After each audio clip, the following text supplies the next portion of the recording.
Good evening all, and welcome. Before the video begins, I would like to give a huge engagement shout out to Caitlin and Derek. I wish you the world of happiness, and good luck on your wedding, and everything to follow. But without further ado, I would now like you to follow me into the middle of nowhere. So get comfortable, and let the darkness take control. I am a 24-year-old female that moved from Orlando, Florida to 18 miles outside of Valdosta, Georgia, basically the middle of nowhere. It was to my family's farm. I never had any issues in Orlando, but I got divorced and had to move in with my mother. It was my two small boys and I. Anyway, we moved into one of the old farmhouses on my family's farm, and it needed a lot of work. It was 8 bedrooms and a mother-in-law suite. When we moved in, we only had 2 rooms cleaned up and worked on the rest of the house over the course of the 9 months. The man across the street, Jay, was very helpful. From day one, he would come over almost every day, as he was feeding up his animals and help with anything I needed. Over the course of 9 months, I never had any issues and thought he was just a friendly middle-aged man. I never felt he had any ill intentions. The farmhouse was in a U-shape. The room I chose had windows in the courtyard area. This was the middle of the house. Jay had fenced in that area when I first moved in, so that I could let the boys play. The farmhouse was in the middle of the farm, and set off the road, so I never had any worries of being watched, mostly as my bedroom windows are in the fenced-in area, in the middle of the house. So I didn't put curtains on my bedroom or bathroom. One day, my son was playing under the carport, and Jay pulled up in his truck. He was going to look at my car for me. Jay didn't make it to the carport before my eldest son says to me, "Hey, I saw him in my window last night." Later that night, I talked to my son, and he told me he did see him out a window. I asked him if it was the kitchen window, because you can see his horse pastures, and he stops to feed them every morning and night. Chalking it up to that, I didn't think much else about it. But other things had happened. I guess you could say I wanted him to be the person I thought he was, so I overlooked a lot. My favourite candy somehow appeared in my fridge one day after school. My mum told me she remembered me telling Jay it was my favourite, and someone sent me flowers every Friday for a couple of months. I thought it was my ex-husband, or possibly my boyfriend at the time, but neither man would admit to it. My boyfriend jokingly told me it was Jay. The next day I came home from school, and my mum had the boys playing under the carport, and Jay was working on my car. My air suspension had a leak, and Jay offered to look at it before I took it all the way to Tallahassee for the expensive repair. I got out of my mother's car, and he asked me if he wanted to see the leak I had found. As I bent over the hood, Jay stepped back. When I turned around, I commented jokingly on his 90s era cell phone he had in his hand. It's the type you don't see anymore, like a very early camera flip phone. Later that night, we came inside, and my mum told me she could swear that Jay had taken a picture of me on his phone. I know it sounds crazy, but I didn't believe her. This man was seriously always friendly, never any weird vibes from him.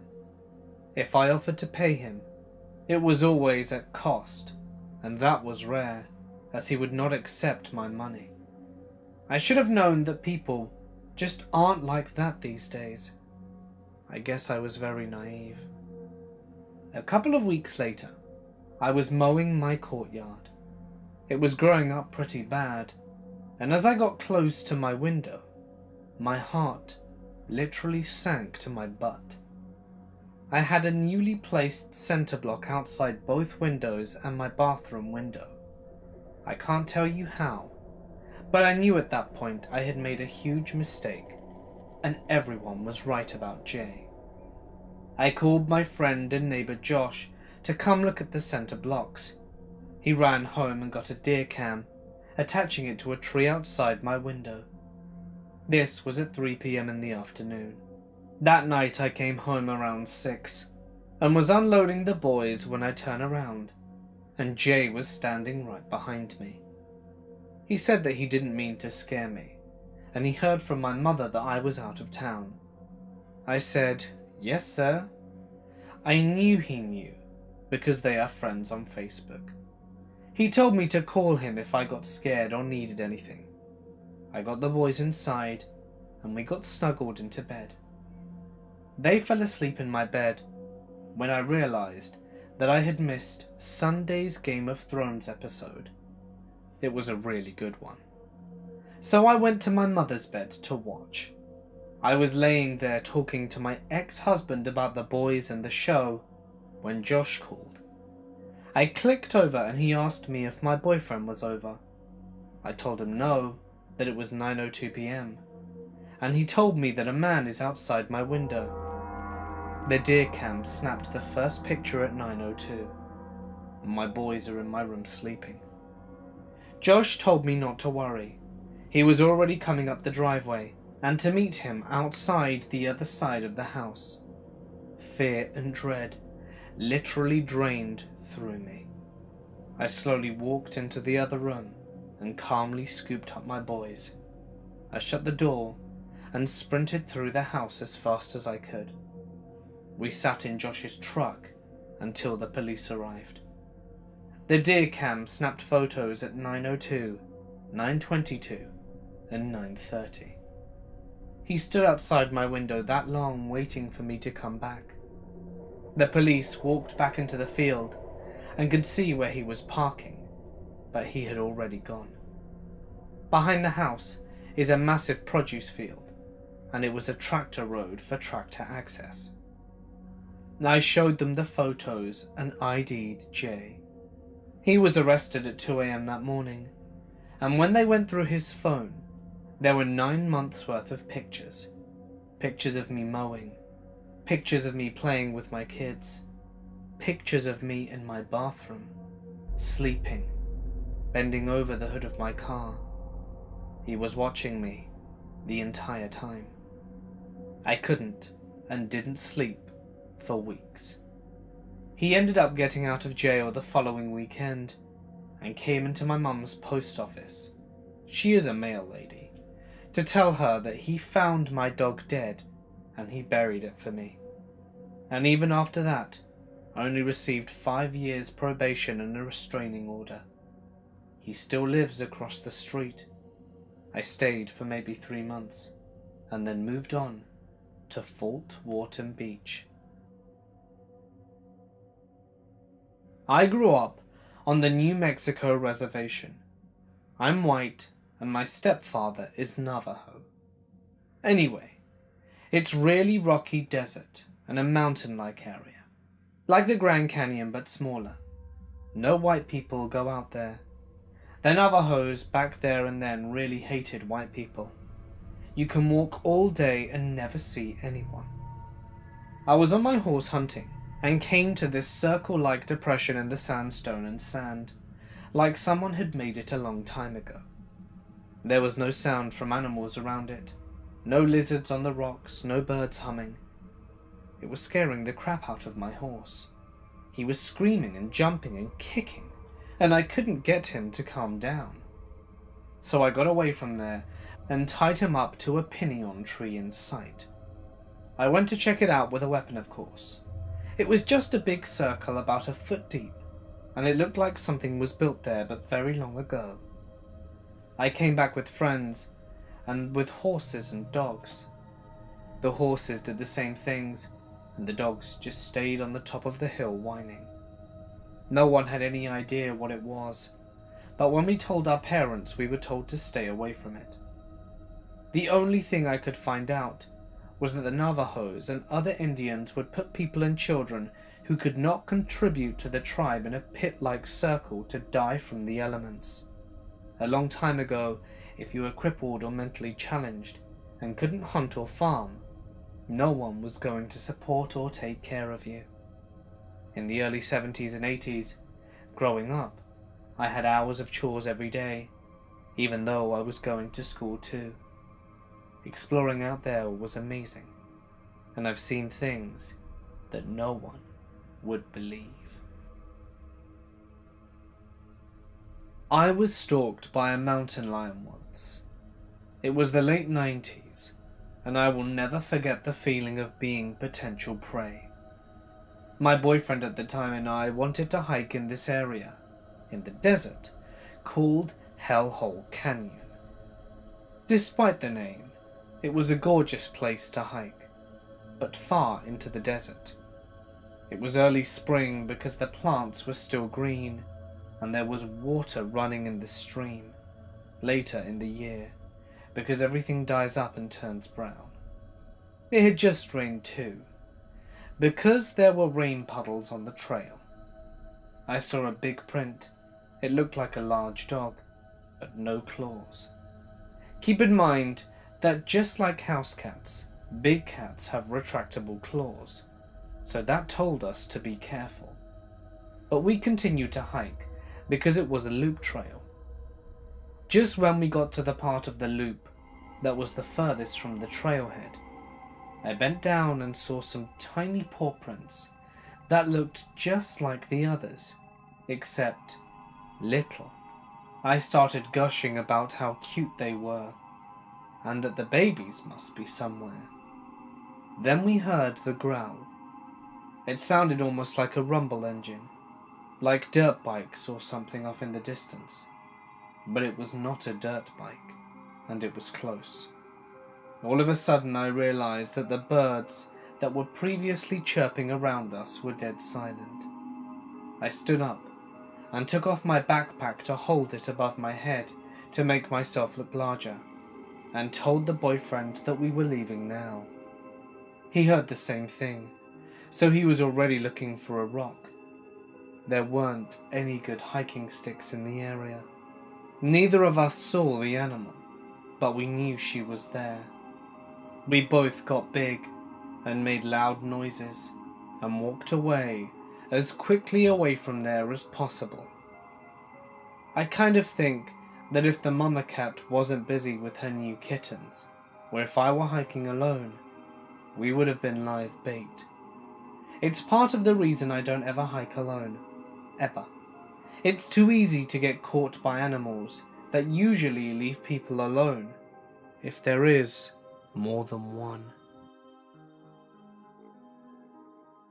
When I was younger, I used to horseback around Northern California for weeks at a time. This was during the late 70s and early 80s. I rarely used a compass, but I always had a map of my area. I'm pretty good at dead reckoning via landmarks. I've never been lost in my life, except once. I was in the Six Rivers National Forest, heading south towards Trinity County. This is very rough terrain. Lots of high ridges, steep hills, and rocks everywhere, and nasty brush to tangle you. I was riding the ridges, heading generally south, and trying to find easy places to cross to the next ridge when it became convenient. The skies were partially cloudy, and it was a cool 60 Fahrenheit, cold for that time of year since it was early August, and the temperatures usually lingered around 90 Fahrenheit plus during the day. I found a reasonable spot to cross over the next ridge south of me and started down. When I got into the ravine, it turned out that what looked easy from above was actually a rocky nightmare. I started walking up the ravine, to find an easier place to get out of there. A wind picked up, and it started drizzling. I walked for a mile or so, and couldn't find anything that I wanted to risk my neck on, or more importantly, my horse's hooves, and decided to start up the side I had come down originally. I got to the top, took a look around to orient myself, and froze in shock. The landscape was completely different. I don't mean that it was lower or easier or less rocky. I mean that all of my landmarks were gone. Some of them were peaks that were 30 to 40 miles away. Others were a lot closer. It was completely different. I had no idea where I was, and I was completely disoriented. I dug up my map and started to review where I was, the angles on the hills I had been navigating earlier. I couldn't find anything that matched. The only thing that I could possibly identify were the route up from the ravine that I had just come up. Since it was cloudy, I couldn't navigate by the sun. All I had were the landmarks that I used for dead reckoning, and those were gone. The wind was picking up, and it was getting very cold. I almost expected snow. I had no idea where I was, so I decided to backtrack to my last known position and see if I could pick up where I left off. I started down the hill, got to the bottom of the ravine, and started the opposite direction up. This time I was very careful, watching for signs of my passage before, and the hill I came down in the first place. It stopped raining, the wind died down, and the day started to warm up. I found my original trail down the hill, started back up, and I got to the top. All the landmarks were there now. I was totally confused. I kept going on the ridge, watching carefully to find where I had come up before. When I got to the spot where I thought it should be, there was no sign of it. I cast back and forth for a while, trying to find my trail with no success. All of my landmarks were there to see. Eventually I gave up and continued on the ridge. A bit later, I found an easy trail down and an easy trail back up to the other side, and continued on my way. To this day, I still have no idea what happened. Even though it was drizzling, I should have been able to see those landmarks closer, and honestly, the further landmarks were big enough to see. To that point, thinking back on it, there was no sign that it was drizzling when I continued to where I had ascended the first time, and the temperature swings were wild that day, easily 30 to 40 Fahrenheit. It's not uncommon in the mountains, but really odd for that time of year in the first place. Another thing, originally I had chosen to descend at that point because there was nothing to prevent me from going up on the other side. I could see easily from the ridgetop, but when I arrived, there were tons of boulders blocking me that I should have been able to see from the top. Eerie and creepy at the time, for sure. But I was more focused on trying to orient myself, but thinking back on it now, even more so. A few years after, my father had graduated from CSU, and my mother had graduated from TCU. They both had jobs at a small company in Fort Worth, Texas. Having met at a few company parties and hitting off things a few years later, they finally got married, and my father got a job in Colorado for a small but growing engineering company. So off they pack and move from Fort Worth, Texas to Colorado. Getting in a car with their few belongings, they start to make their way there. Now I'm not sure why they took the road they did, but instead of a larger interstate highway, my mother and father decided to take a smaller, not-so-traveled highway on their final stretch back to my father's hometown to catch Highway 14 to their new home. Having driven all day, and it being the middle of the night, my father had the idea of pulling off to the side of the road to sleep for a few hours, before waking up and finishing out the journey. Bear in mind, there were no rest stops on this highway, so it was either side of the road or nowhere to rest. My mother agreed, but maybe 20 minutes after stopping and trying to get sleep, my mother didn't feel comfortable and decided instead of sleeping here, she would drive while my father rested, and when he woke up, she would rest while he took over. Just to reiterate, this is a not-so-traveled highway, so there are no lights, and my parents are in the middle of nowhere, and the nearest city or town is miles away. Not a mile or two down the road, my mother notices something on the side of the road, and she gets closer and notices it is just a single man in the middle of nowhere, with no lights or anything, just walking on the side of the road in the direction of where my parents were just parked. There were no broken down cars further up the road, and there was nothing in miles to justify why this man would be walking on the side of the road. My parents don't bring it up much, but they have wondered what would have happened if they'd both fallen asleep in their car on the side of the road that night. I am a fly fisherman who spends every weekend out hiking remote rivers and streams in search of brown trout. I live in Montreal. My usual routine is to drive down to a river that starts in upstate New York, fish a couple of kilometers of the river where no one really lives or goes, then head across the border to head back down to the river on the Canadian side. So I'm out there one morning by myself. I had been out there over 100 times, so it wasn't new territory by any means. That said, I was getting close to the area where other anglers had warned me about angry landowners and threats from dudes with shotguns, so I was pretty alert. I come down to the section of river, and there's kind of a split, around a little island of 50 to 100 feet. But it reconnects, and the Who River veers off to the left. Most days I stay left of the island. There are a few holes, and this day I went right, so my view up the river was obscured until I came around a corner of the island. I get to the point, look up about 250 feet in front of me, and standing there is this beige golden animal crossing the river. My first thought was it's someone's dog. No, too remote of an area.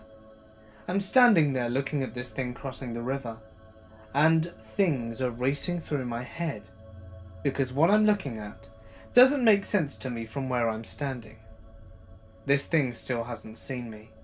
It's just gingerly making its way through about 1 or 2 feet of water, trying to cross across at a determined walk. That's when I notice the tail. I know a lot of dogs, but I've never seen a tail like... And then the hair on the back of my neck goes up. I'm looking at a mountain lion in upstate New York, about 1 kilometer from the Canadian border. I step back behind a tree. I stood there for a few more seconds waiting for it to cross. When it got to the other side, there was no doubt in what I'd seen. I decided that I've gone far enough for the day and began making my way back to the truck, which, with the way the river bends, is pretty much in the same direction the cat was going. Oh dear. I get back to the truck, make my way home, and contact the New York Fish and Game. I provide some data, and they say they'll look into it. Most buddies who I fish with out there think I'm nuts, obviously.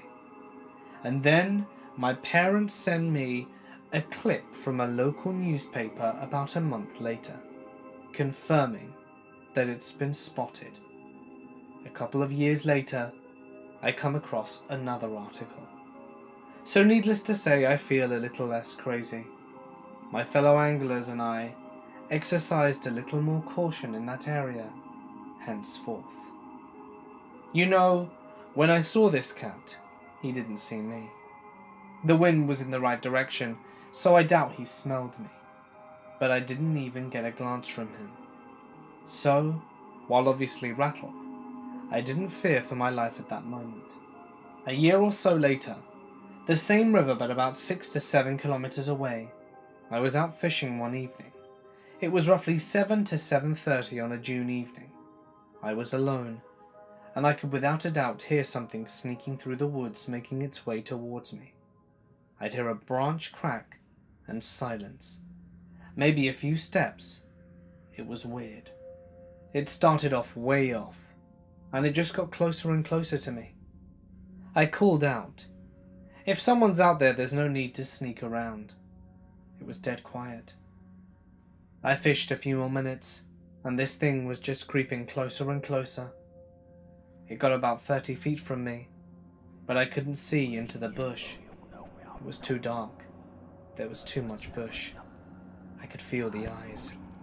I backed out of the river, and the eyes never left the spot until I reached the far bank. And I walked about half a kilometer down the stream on the opposite side of the bank from the sounds to a different spot. I get down there, and within 30 minutes, whatever it was has followed me and was creeping up on me again.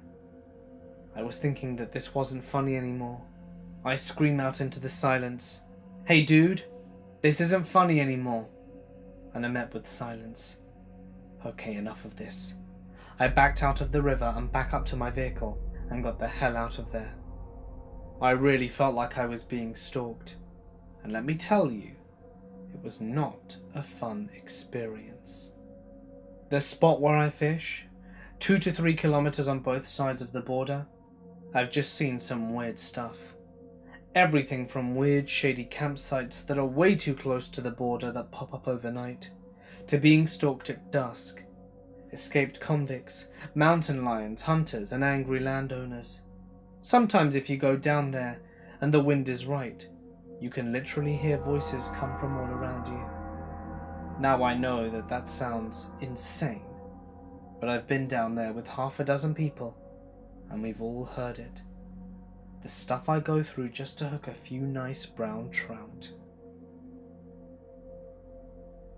One night, my cousin and I were driving to pick up my brother in Kissimmee, Florida, a few hours away from my home.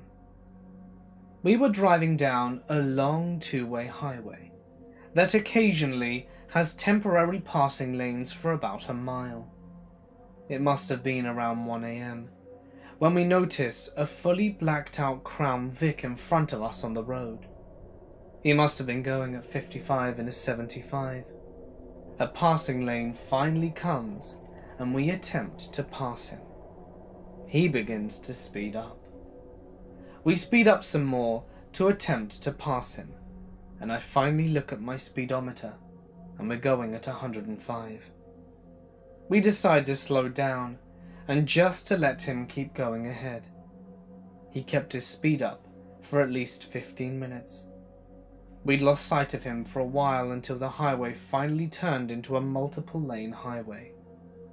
I finally get ahead of him, and me being the dumbass I am, I had the chance to block him by driving by another car. He gets upset at this point, flashing his lights on and off. Fast forward about 5 minutes, and I finally stop caring and let him pass, thinking this was over. He passes and starts doing the weirdest things.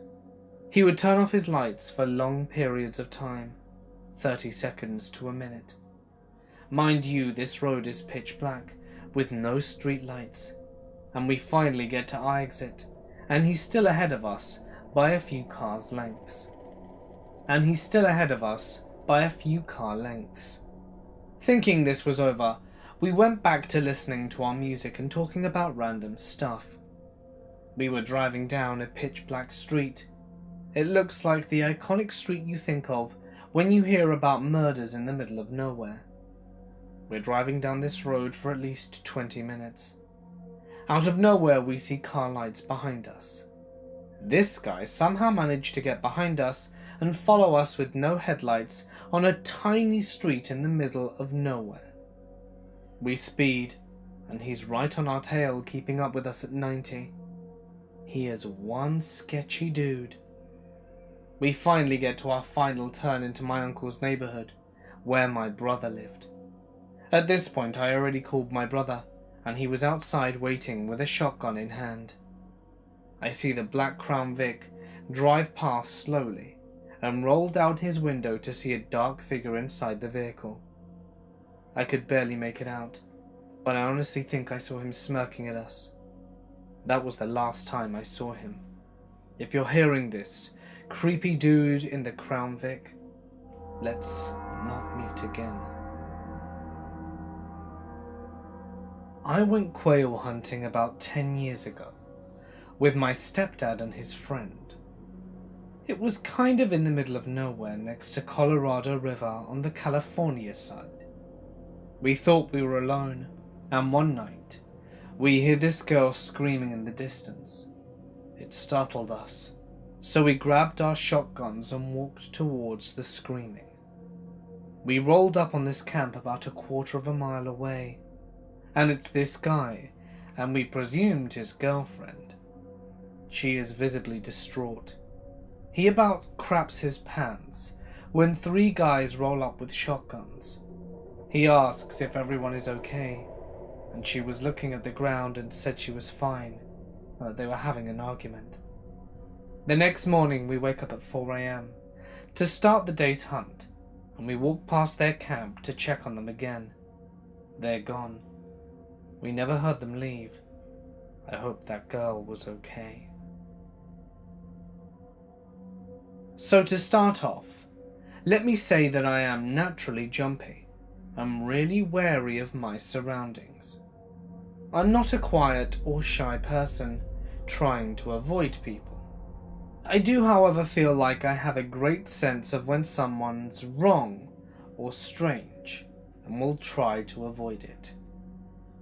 I'm from a country in Europe where the murder or crime rate in general is very rare. So you can imagine that people aren't afraid to walk around alone. However, I rarely go out by myself at night, just because I'm from a small town and the surrounding woods creep me out. When I'm with friends, however, I do enjoy the night strolls. So last week, me and my best friend went on our usual walk. We know the roads really well. We walk the same path every time, and together we have a lot of fun. So we never think about scary things that could happen. The first 3/4 of our path is well lit by street lamps, and there are houses around. Not a lot of them, but they're there. Then we arrive at the tunnel, and from then on there are no lights, and the asphalt road turns into a rocky/pebble one. When we get to that spot, a white van is standing in front of the tunnel, to the side of a ditch that runs there. It's not turned on, and we're quite creeped out by it. But we just joke about how someone is going to follow us. When we pass, I mentioned that I thought I saw the silhouette of someone inside, but my friend gets angry at me for scaring her. After we cross the tunnel, the path turns left, and you have to walk uphill.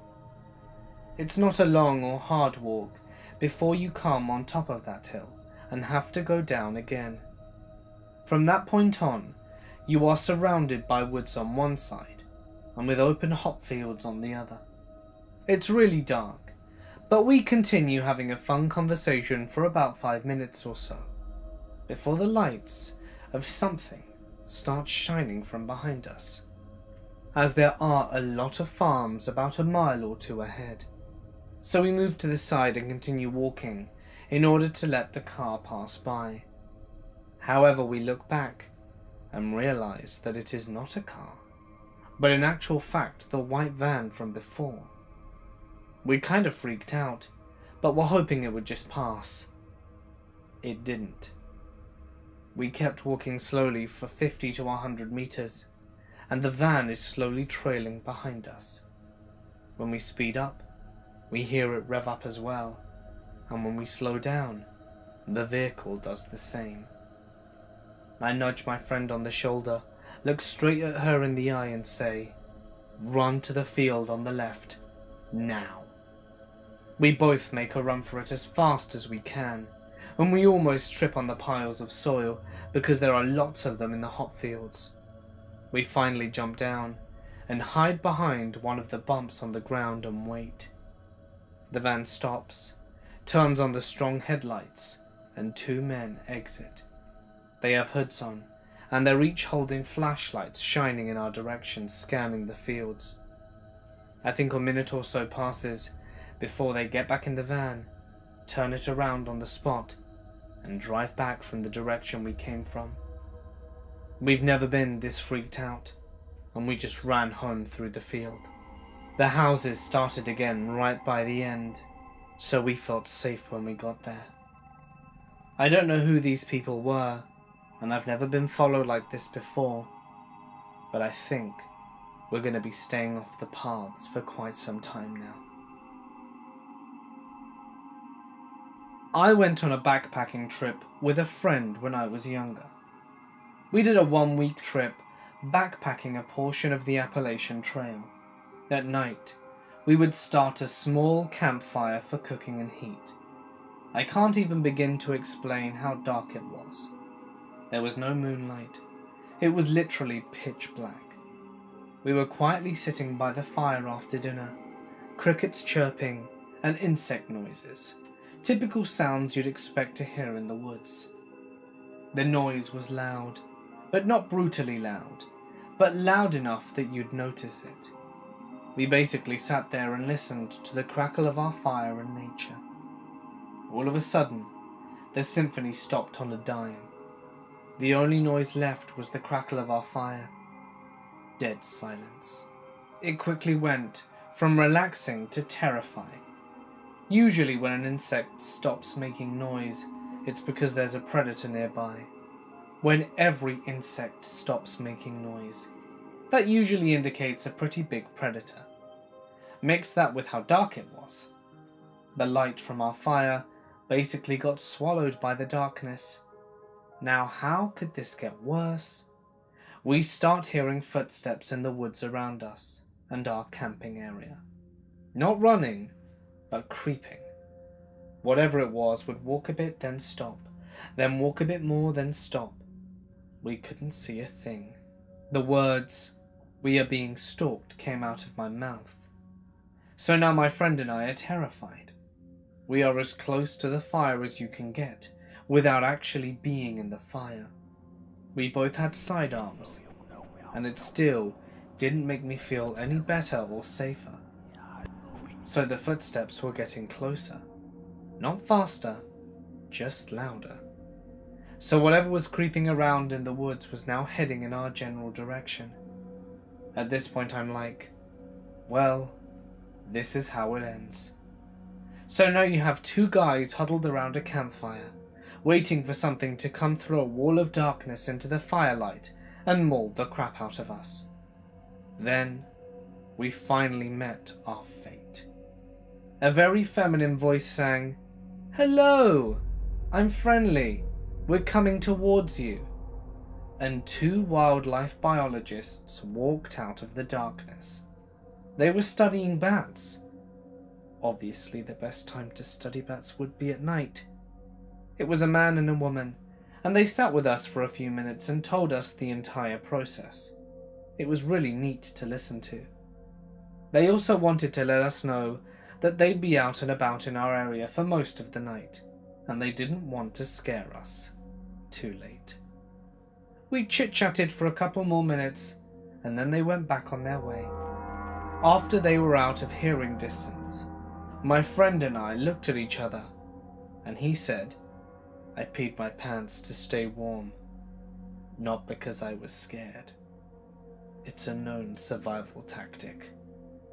Up until I heard them say hello, I was honestly waiting for an angry Sasquatch to come charging out the woods, pick me up, and use me like a baseball bat to beat my friend to death.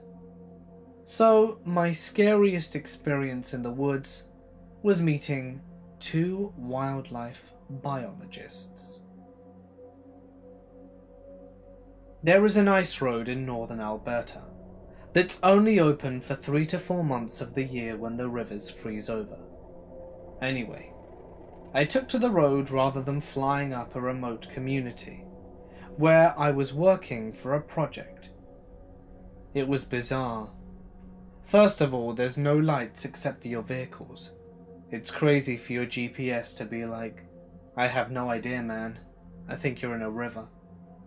Anyway, I pulled over to take a leak. It was in the evening, so you couldn't see much. Midstream, I had a weird danger shudder and jumped back into my truck. About 15 seconds later, I saw a couple of lynx, or minks, coming down and strolling as they were sniffing around my truck. They aren't huge, but I have no doubt they could have taken me down. So I ended up peeing in an empty bottle. Hey guys, it's Mort here and thank you so much for listening. Wow, it feels really weird to record after a good 5-day break. For those of you who don't know or don't read the secret message section, my wife and I and Pandora went on a nice 5-day break to Disneyland in Paris and we had the best of times. It's so nice not having to cook every day and just to have constant fun. It was really good. We had a great time. All the videos for the last 5 days have been pre-recorded and I hope that you have enjoyed the cryptids and, nature story extravaganza. I know you guys really like them, so I hope you guys enjoyed the past 10 days, I think. It's been a lot of fun. I've been checking my archives. I've been meaning to make some hunting and hiking stories, but truth be told, the stories I have are just not long enough to make into whole videos. So I'm going to see if I can round up a few more by tomorrow. I'll have to see, really. See if anyone gets back to me. But if not, it'll be something else. So if you enjoyed it, I hope you liked it and it was great. But if not, I'll save them for next time. I'll just upload those when I get the stories. But anyway, as always, thank you so much for watching. It always means a lot to me. And something else that means a lot is all of your lovely comments. So feel free to drop your words in the comment box. It always is nice to read them. Something else that's pretty great is you liking the video. I'd love it if this video got 1,000 likes. I'm sure you would too. It'll make you feel very complete in your heart. Probably. I don't know. Anyway, I'm rambling now. If you want your story on the channel, just send it to my email or post it on Reddit. Either are fine. Just include lots of punctuation, paragraphing and good grammar, and detail. All that stuff is really important to good stories, as I'm sure you guys already know. But anyway, it's time for me to sign off, because I'm babbling. Stay awesome, and I'll see you in the next one.